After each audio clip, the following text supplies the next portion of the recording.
কলকাতায় খুঁজে পাওয়া যাচ্ছে না, উনি উধাও হয়ে গেছেন। আজকে উনার লাশ পাওয়া গেছে কয়েক খণ্ড বিখণ্ড। অত্যন্ত দুর্ভাগ্যের বিষয়।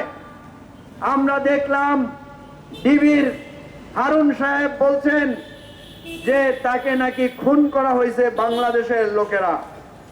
এবারে বুঝেন কি শুরু হয়েছে, বাংলাদেশের খুনিরা গিয়া ভাড়া করা লোকেরা কলকাতায় খুন করা শুরু করছে। বাইরে ভাই, কলকাতায় খুন হবেন, মালয়েশিয়ায় খুন হবেন, আমেরিকায় খুন হবেন, এই হচ্ছে আপনাদের পরিণতি। বাংলাদেশের মানুষের অধিকার হরণের পরিণতি ইতিহাসে লেখা থাকবে। বিদ্যুৎ চুরি করতেছেন, ব্যাংক লুট করতেছেন, মানুষের অধিকার হরণ করে রাস্তায় গুলি করে মানুষ মারতেছেন। আপনারা কি পড়েন নাই? আপনারা কি শিখেন নাই এক মাঘে শীত যায় না? আপনারা কি এটা শুনেন নাই এই দিন দিন নাই আরো দিন আছে?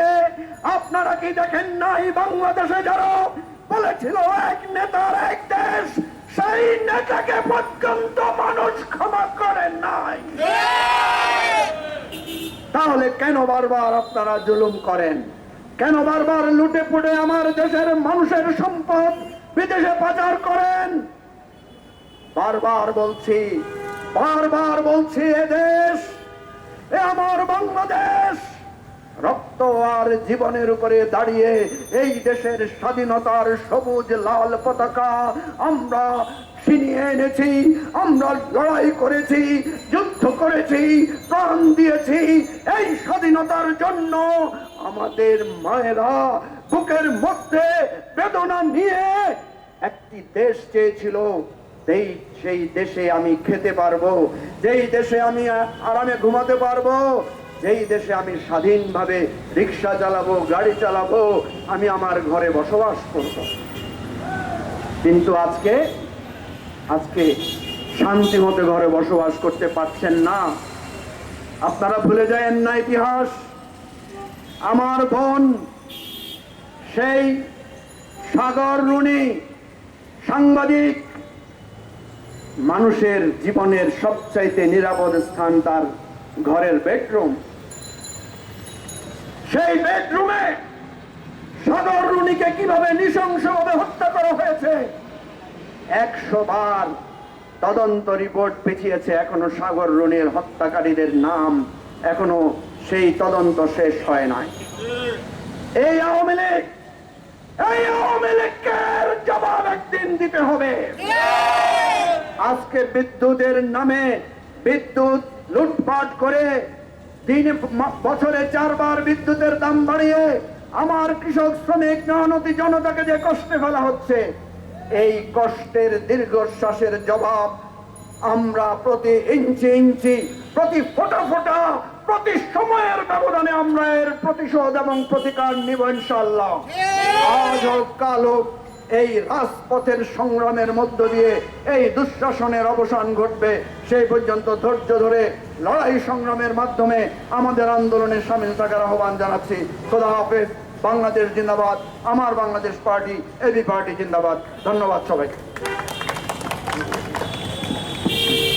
সংগ্রামী নগরবাসী, এখন আমাদের সামনে বক্তব্য নিয়ে আসছেন এবি পার্টির কেন্দ্রীয় যুগ্ম আহ্বায়ক জননেতা বিএম নাজমুল হক। জননেতা বিএম নাজমুল হক।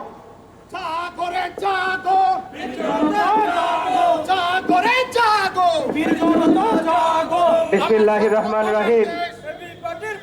প্রিয় দেশবাসী, আপনারা জানেন আজকে এই উত্তপ্ত বিকেলে কেন আমরা রাজপথে এসে দাঁড়িয়েছি।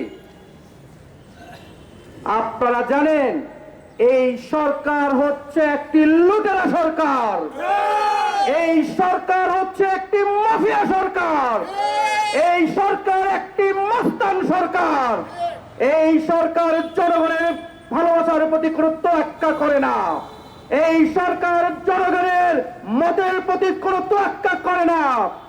একবার দুইবার নয়, এই সরকার বিদ্যুতের দাম 4 বার বাড়িয়েছে। একবার দুইবার নয়, এই সরকার 4 বারে দেশের মানুষের ভোট ভোটের অধিকারকে হরণ করে নিয়েছে। এই সরকার মাফিয়াদেরকে তুষ্ট করার জন্য একের পর এক সর্বস্তরে সব জায়গায় কর বাড়িয়ে তুলেছে। এই সরকারের হাত থেকে যদি বাঁচতে হয়, এই সরকারকে যদি হটাতে হয়, তাহলে দরকার এবি পার্টির প্ল্যাটফর্মে এসে একটি ঐক্যবদ্ধ আন্দোলন করে তোলা। এই যখন বিদ্যুতের দাম বাড়ে তখন তেলের দাম বাড়ে, যখন তেলের দাম বাড়ে তখন গ্যাসের দাম বাড়ে। এই তেলের দাম বাড়ানোর কারণে এই তেলের মধ্যে পিছলে খেয়ে এই সরকারের কোমর ভেঙে যাবে, আর কখনো উঠতে পারবে না। আজকে আপনারা দেখেছেন সাবেক সেনাবাহিনীর কাছে সেনাবাহিনীর প্রধানের নাকি স্যাংশন এসেছে। সেদিন খুব বেশি দূরে নয়, শেখ হাসিনার বিরুদ্ধেও স্যাংশন আসবে ইনশাআল্লাহ। আগামী দিনে এবি পার্টির কর্মসূচিতে আপনাদের সবাইকে শরীক হওয়ার আহ্বান জানিয়ে আমার বক্তব্য এখানে শেষ করছি। আসসালামু আলাইকুম।